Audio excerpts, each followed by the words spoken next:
guys excited? Yes, sir. Who's nervous? Family members? Yes. Okay, see? My mother was 10 times as nervous as I was, and I was pretty darn nervous. I guarantee everybody in here is nervous. Everybody you're going to go to basic training with is going to be nervous. It's unknown to you, it's uncertain, and you don't know quite what to expect.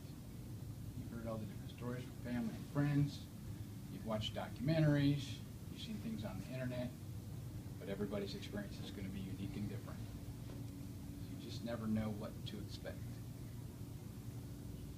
I promise you by about day 3, day 4, you'll scratch your head and go, I don't know, I was so nervous. This is not that bad. And it won't be that bad as long as you're not the drill sergeant's favorite. Catch my drift? Yes, sir. Don't be the drill sergeant's favorite, okay? If you are, it's okay. It's just a little more stress, but trust me, avoid being a favorite. Did everybody get your favorite home-cooked meal, favorite restaurant, favorite burger, favorite taco, whatever it is? Yes, sir. Okay. If you haven't or you want another one, make sure you take advantage of that going through the airports. Because you mark my words, for the next 2 months, that is all that will be on your mind is that darn cheeseburger. I want that cheeseburger so bad. When I graduate, I'm going to go get 5 cheeseburgers. When you do, just get one. Okay? I made the mistake of, on the night before graduation, they gave us a 3-hour Liberty Pass to go around the base and go to the little food court. I've been craving a lot of foods. So I got a piece of pizza, I got a Whopper, and I got a taco, and let's just say my stomach was not too happy with me. That was a very extreme change in diet. Military food is not that bad, I promise. It's actually pretty good, but it's a little bit different. Hey, how many of you had MREs before? One? How was it? Good? Yeah. Not too bad. They've come a long ways since I came in the Army, and I'll tell you they're pretty darn good these days. But still, just today, as when I came into basic training 18 years ago, they still trade like Pokemon cards. I don't know what it is. I want your Tabasco sauce. Trade you my crackers for your jalapeno cheese. And watch, mark my words. Believe it or not, some of those will be the memories that you make of basic training. Sometimes it won't be the grueling grit and determination that it took to get over a log wall that you remember. It's going to be in times you're kind of sitting around in a little group, 4 or 5 of you, and you're building relationships. Those are going to be some of the things that you remember. Those friends that you make in basic training are going to be lifetime friends. There are 3 people that I flew out of MEPS with, that I went to basic training with, that I still am in contact with. The internet is a wonderful thing. So make sure you take advantage of the technology that is there to keep you connected. Back in my day, it was pen, paper, envelopes, and stamps. We don't do that anymore. Chat, Twitter, Facebook, Skype.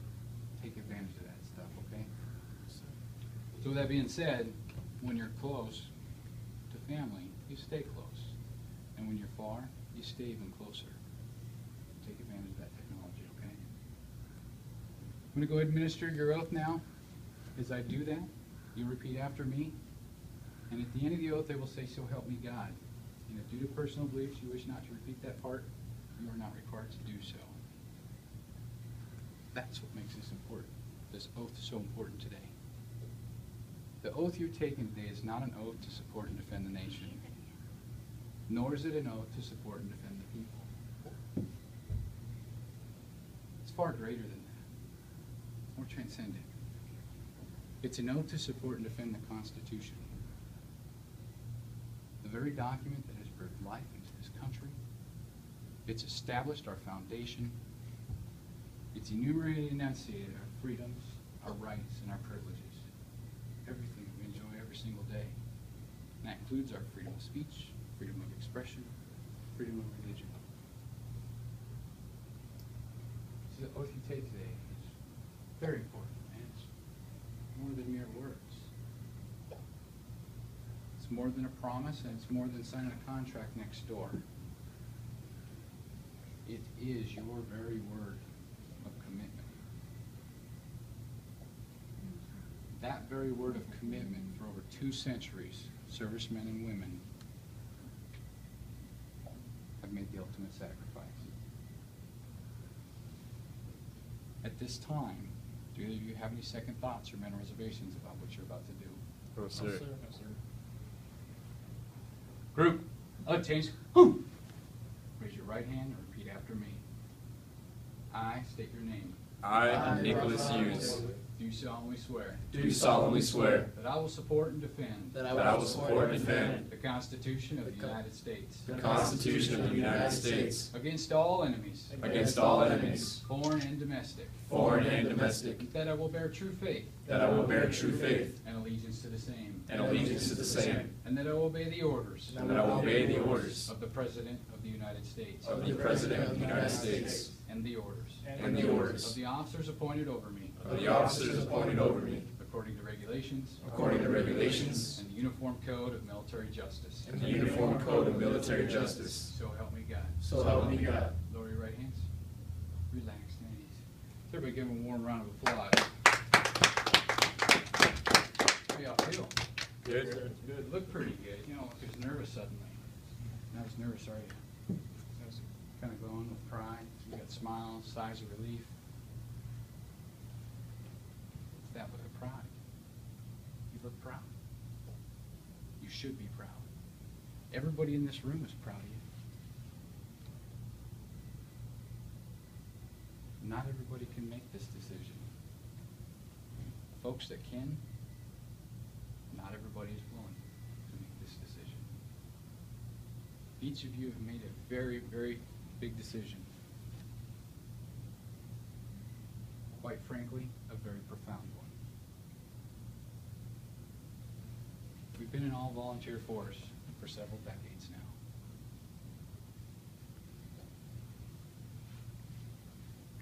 Your decision to serve today came with so many factors. I tell you, it really is profound. When I raised my hand 18 years ago, there was nothing going on in this world. I didn't know anything about the military. I knew what little history books in school taught me, and I knew what little bit my grandfather told me about the Korean War around campfires. That was it. I don't really think I really totally understood what I was signing up for. Today is different. The past 12 years have been real for every person in this room. You are all fully aware that the risks are very real and the sacrifice is very real. So it's not just about coming in here and signing up for some college money or job skill. It's something bigger than that. And you made that decision. I've got the utmost respect for each and every one of you. You got my deepest gratitude and my admiration. I can only hope if I could turn back time that I could still make the same decision today. So I thank you. On behalf of my family and a very grateful nation, I thank you for your commitment to service. Group, attention. On the command to file out into the briefing room, and we'll close up your paperwork. Fall out. Family members, thank you again for coming.